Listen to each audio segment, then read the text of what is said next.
Hello, everyone, and welcome to the Learn with Pankaj Radwal. And this is the part four of our continuing lecture of our control and coordination. And control and coordination is the one of the most important chapter in our biology of 10th class. And as per my knowledge, this topic has a vast and huge knowledge. Because if you want to continue your career in the biology or in the medical field, तो neurology and nervous system और neural science की जो knowledge है वो आगे जाके आपको बहुत हेल्पफुल रहेगी। So let's see what we are going to talk about today. So आज हम बात करेंगे होम्योस्टेसिस। सो होम्योस्टेसिस क्या होता है, चलिए बात करते हैं। So before learning let's we have a prior learning quiz. इसको इसके मदद से हम जानेंगे कि आपको कितनी नॉलेज है इस टॉपिक के बारे में। अगर आपको ऑलरेडी बहुत अच्छी नॉलेज है तो very good, keep it up. आगे चल के जैसे ही आप वीडियो को देखोगे आपको बहुत और इंटरेस्टिंग चीजें देखने को मिलेंगी। अगर आपको इनकी नॉलेज नहीं है तो आप इन क्वेश्चंस को अटेम्प्ट करके चेक कर सकते हो कि आपकी कितनी नॉलेज है और कितनी नहीं है। और also tell me in the comment box कि आपके कितने जो लेक्चर्स सॉरी कितने स्टेटमेंट्स आपकी सही हैं और गलत हुई, तो ताकि मुझे भी पता चले कि मेरे जो स्टूडेंट्स हैं उनको कितनी डेप्थ नॉलेज है। और अगर किसी और टॉपिक के ऊपर आपको वीडियो चाहिए तो आप वो भी मुझे कमेंट करके बता सकते हो कि मैं किस टॉपिक के ऊपर आपको वीडियो बना के दूं जो कि आपके एग्जाम में आपको हेल्प करे, ताकि आप उन चीजों को लर्न कर सको इजिली। तो चलिए बात करते हैं स्टेटमेंट की। स्टेटमेंट वन क्या बोल रही है? Statement one is saying all living things need water to survive. क्या सारे लिविंग थिंग्स को वाटर की जरूरत पड़ती है सर्वाइव करने के लिए? ट्रू और false? Let me know in the comment box quickly. Second, the brain is the only organ that can control body function. क्या ब्रेन इज जो है इकलौता ऐसा ऑर्गन है हमारी बॉडी के अंदर जो हमारे बॉडी फंक्शंस को कंट्रोल करता है? चलिए जल्दी से बताइए हमें कमेंट बॉक्स में, हरिया एंड लेट मी नो। और मैं चेक करूंगा कि कितने स्टूडेंट्स ने आंसर्स जो है वो सही दिए हैं, कितने गलत दिए हैं, और आप खुद भी सेल्फ एनालिसिस कर सकते हो। And then we have the hormones travel through the blood stream. क्या हॉर्मोन्स जो होते हैं वो हमारे ब्लड स्ट्रीम के अंदर ट्रैवल करते हैं? And then we have the fourth one, enzymes in our body work the same at any temperature. Hmm, बहुत ही इंटरेस्टिंग बात है। अभी तक हमने ये नर्वस सिस्टम की बात कर रहे थे, सीएनएस की बात कर रहे थे, पीएनएस की बात कर रहे थे, न्यूरॉन्स की बात कर रहे थे। हमारे कंट्रोल एंड कोऑर्डिनेशन चैप्टर में ये दो चीजें नई हम देखने को मिल रही हैं। एक तो हॉर्मोन्स और दूसरा एंजाइम। ये कहाँ से आए?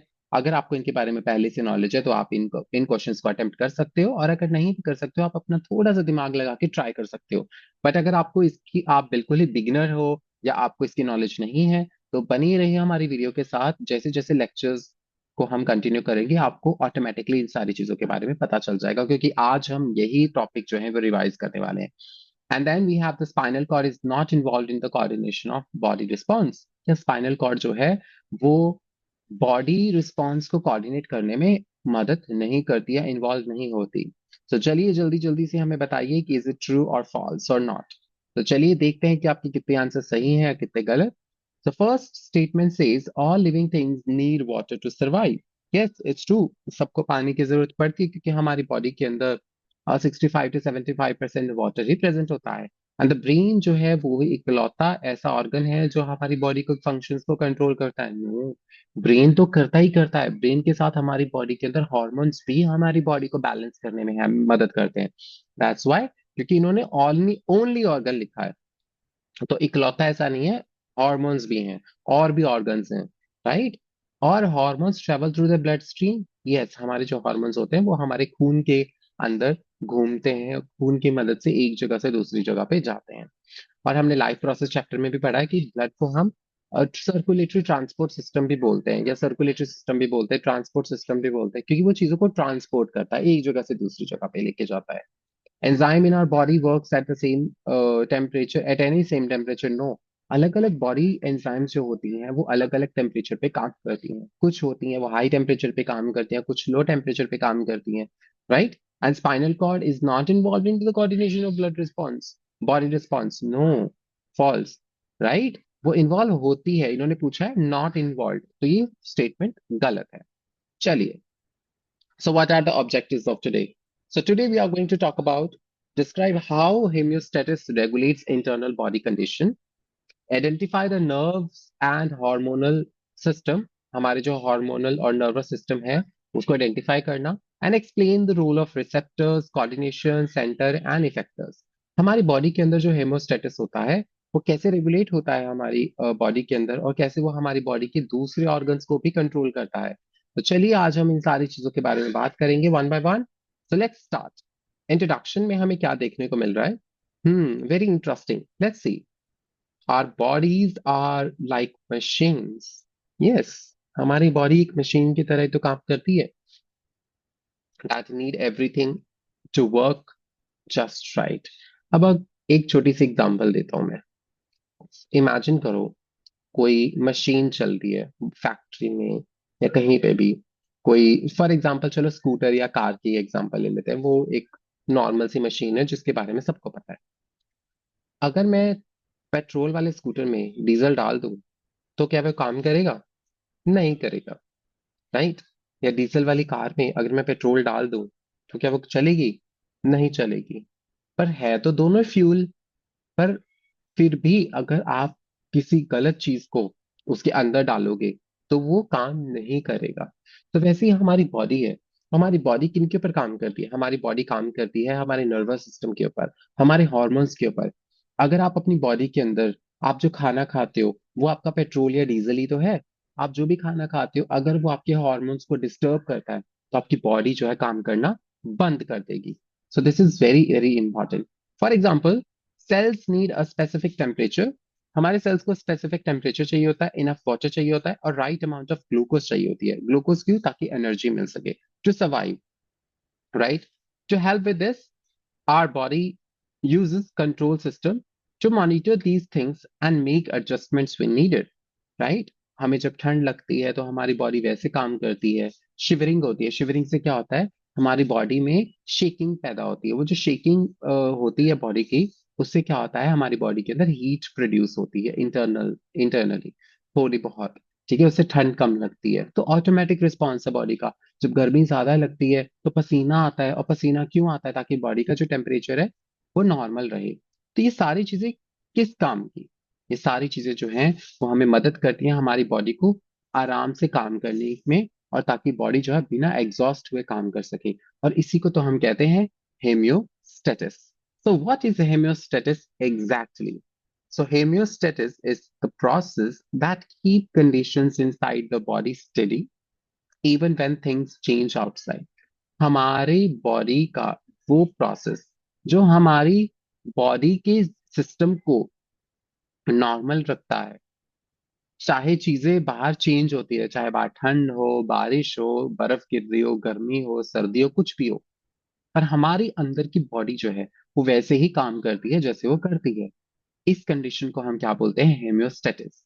इसको हम ऐसे समझेंगे कि हमारी बॉडी का जो टेम्परेचर होता है वो हमेशा 37 डिग्री सेल्सियस फिक्स्ड रहता है, चाहे वो गर्मी है। बट बाहर अगर टेम्परेचर गर्मी में 45 हो जाता है, 50 हो जाता है, तो हमें पसीना आता है ना। क्यों आता है? ताकि बॉडी का टेम्परेचर 37 डिग्री ही रहे, कूल डाउन करने के लिए। और अगर हम बहुत ज्यादा ठंडे इलाके में हैं या बहुत ज्यादा ठंड लग रही है तो हमारी बॉडी का टेम्परेचर तब भी 37 डिग्री ही रहता है। तो जस्ट बिकॉज हेमियोस्टेटिस। और ये कैसे होता है चलिए देखते हैं। तो these control system relay on two important networks, और ये दो चीजों के ऊपर डिपेंड करता है, एक तो नर्वस सिस्टम और दूसरा हार्मोनल सिस्टम। नर्वस सिस्टम जो होता है वो फास्टली काम करता है, और हार्मोनल सिस्टम जो है स्लो काम करता है, क्योंकि हार्मोन पहले रिलीज होगा फिर ब्लड के थ्रू उस जगह पे जाएगा जहां पे उसको काम करना है, तब जाके वो काम परफॉर्म करेगा। हार्मोन्स जो होने चाहिए वो हमेशा बैलेंस होने चाहिए। यहाँ पे आप देख सकते हो, यहाँ पे डायग्राम में दिखाया हुआ है, जो भी हार्मोन रिलीज हो रहा है वो बैलेंस्ड है। हर एक हार्मोन जो है वो नॉर्मल रेंज में रिलीज होना चाहिए, ना ज्यादा ना कम। अगर हार्मोन ज्यादा रिलीज होंगे तब भी डिजीज होगी, अगर हार्मोन कम रिलीज होंगे तब भी डिजीज होगी, राइट? ऐसे बहुत सारे हार्मोन्स आपने सुने होंगे। चलो जल्दी जल्दी मुझे आप कमेंट करके भी बता सकते हो ऐसे कौन से हार्मोनल डिजीज आपने सुनी होंगी जिनके कम या ज्यादा होने के कारण लोगों में आजकल बहुत ज्यादा बीमारियां हो रही हैं। What is the hormonal system? The hormonal system controls slower responses like growth and changes in the body during the puberty. जब आपको प्यूबर्टी आती है, आप 12 to 15 ईयर्स के होते हो, तो उस दौरान आपकी बॉडी जो है वो उसके अंदर चेंजेस आते हैं, राइट। और आपके हॉर्मोन्स जो हैं वो आपकी न्यूट्रिशन के ऊपर डिपेंड करते हैं, जेनेटिक्स के ऊपर डिपेंड करते हैं।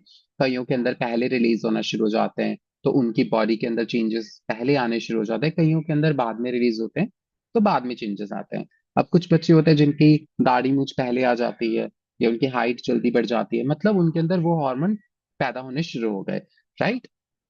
और जो बच्चे होते हैं जिनकी दाढ़ी मूंछें बाद में आती हैं, थोड़ा लेट आती है ना, मतलब उनके अंदर जो है अभी वो हॉर्मोन्स रिलीज होना शुरू नहीं हुए, अभी थोड़ी देर बाद शुरू होंगे, या 1-2 साल तो लग जाते हैं। So these kind of situation क्या होती हैं ऐसी सिचुएशन में।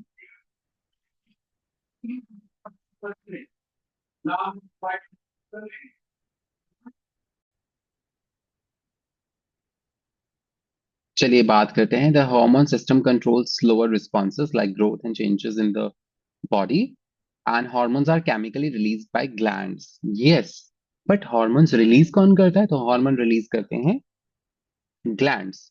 और ये ग्लैंड्स होते कहाँ हैं? ये हमारी बॉडी में अलग अलग पोजिशंस पे होते हैं, और उनके बारे में हम आगे डिस्कस करेंगे। दे travel through the blood stream, और ये हमारे ब्लड की मदद, ये जो ग्लैंड्स होते हैं बेटा, ये दो प्रकार के होते हैं, एक्सोक्राइन और एंडोक्राइन। आपके सिलेबस में एंडोक्राइन ग्लैंड्स हैं जो ब्लड के अंदर डायरेक्ट हॉर्मोन्स को रिलीज करते हैं और टारगेट करते हैं अपनी चीजों को। Hormones regulates menstrual cycle and blood sugar level.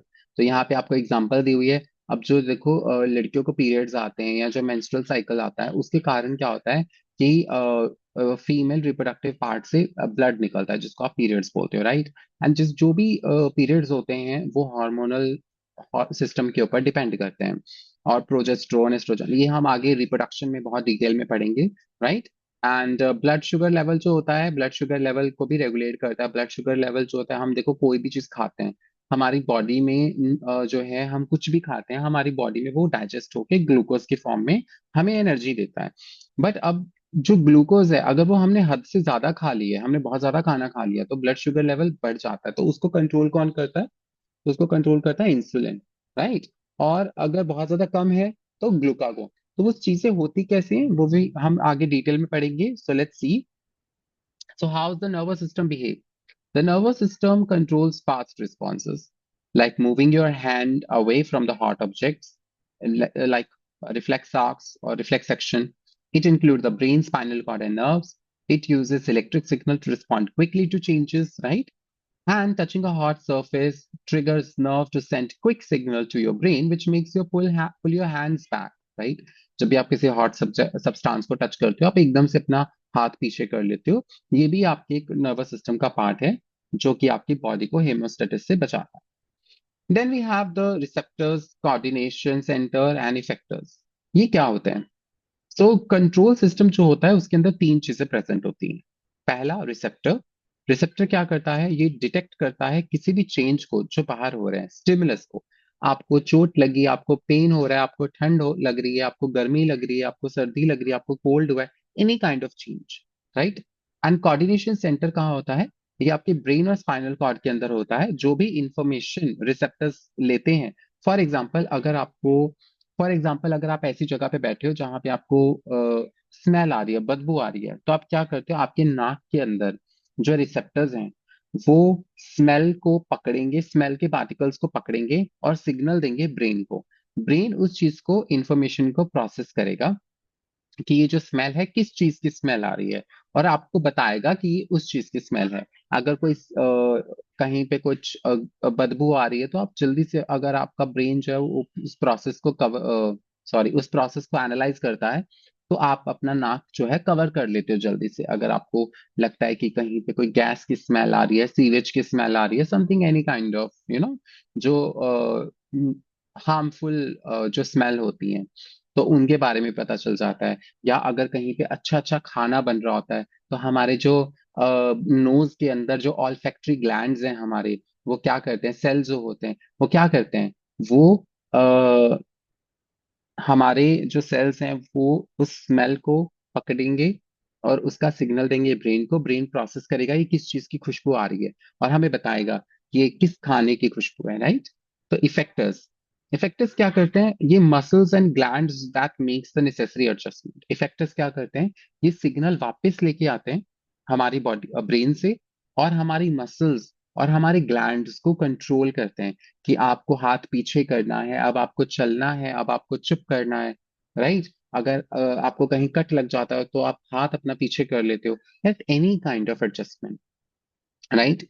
तो व्हेन, यहाँ पे आपको एग्जांपल भी दी है, when it's too hot receptors in the skin detect the heat, the brain process it and sweat glands help cool you down.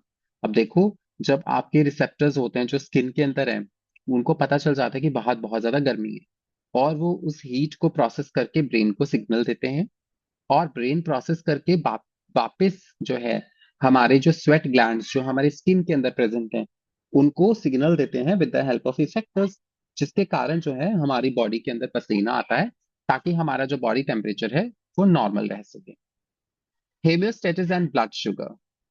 So, one important function of hemostasis is controlling the blood sugar level. Blood sugar level जो होता है हमारी body का, वो बहुत ज्यादा important चीज होती है, इसको कंट्रोल करना भी बहुत ज्यादा इंपॉर्टेंट है। The hormone insulin produces by the pancreas help lower down the blood sugar when it's too high. जैसे मैंने आपको अभी भी बताया कि हमारा जो हार्मोन होता है इंसुलिन, ये कौन प्रोड्यूस करता है? पैनक्रियाज। पैनक्रियाज जो है इंसुलिन प्रोड्यूस करता है, जो हमारे लो ब्लड शुगर लेवल करता है जब बहुत ज्यादा हाई हो जाता है, बहुत ज्यादा हाई ब्लड शुगर लेवल है तो उसको कम करता है इंसुलिन, राइट? आपने सुना होगा कि जो लोग डायबिटिक होते हैं उनके अंदर इंसुलिन नहीं बनता, तो इंसुलिन नहीं बनता, इंसुलिन बन ही नहीं रहा उनके अंदर, तो जो ग्लूकोज है वो ब्लड के अंदर ही घूमती रहती है, और उसको डाइजेस्ट करने वाला कोई नहीं है, उसको स्टोर करने वाला कोई नहीं है। तो जब इंसुलिन ही नहीं बन रहा, तो हाई ग्लूकोज तो हाई रहेगी ब्लड के अंदर, और उस कंडीशन को हम क्या बोल देते हैं? डायबिटीज। तो जो इंसुलिन है वो बहुत ज्यादा इंपॉर्टेंट है आपके ब्लड शुगर लेवल को कंट्रोल करने के लिए। बट अगर मान लो आपकी बॉडी के अंदर ग्लूकोज कम है, अगर उसको लग रहा है कि ये इंसान का फास्ट है या इसको टाइम से खाना नहीं मिला, तो आपकी जो स्टोर्ड ग्लूकोज है जो आपके लिवर के अंदर है, वो लिवर के अंदर जो स्टोर्ड ग्लूकोज है उसको कौन लेके आएगा? ग्लूकागॉन। और वो आपके ब्लड शुगर लेवल को नॉर्मल कर देगा अगर वो बहुत ज्यादा कम है तो after eating insulin helps cells absorb glucose from the blood stream, right? एंड अगर इस चीज में अगर आपको कोई भी डाउट हो तो आप मुझे जल्दी से कमेंट करके भी बता सकते हो। So today what we have learned, so today we have completed the coordination center, organs like brain, spinal cord that process the signal from receptors, effectors, muscles or glands that makes adjustment and restore balance, right? ये muscles और glands को adjust करते हैं ताकि हमारी body को balance कर सके, ये सिग्नल देके। ग्लूकागोन क्या करता है? ग्लूकागोन एक हार्मोन होता है बेटा, और ये कब निकलता है? जब आपकी बॉडी के, जब आप फास्ट करते हो, या जब आप क्या, आप खाना खाना भूल जाते हो, या आप कहीं आप बाहर होते हो, आप मिस कर देते हो अपनी मील एक टाइम की, तो उस टाइम पे ब्लड शुगर लेवल तो कम ही जाएगा आपकी बॉडी के अंदर। बट उसमें ऐसी कोई दिक्कत वाली बात नहीं है, क्योंकि आपका जो ग्लूकागोन है वो लिवर के पास से जो स्टोर्ड ग्लूकोज है वो ले आएगा और आपका ब्लड शुगर लेवल नॉर्मल कर देगा, ताकि आपको जो है ग्लूकोज मिलती रहे।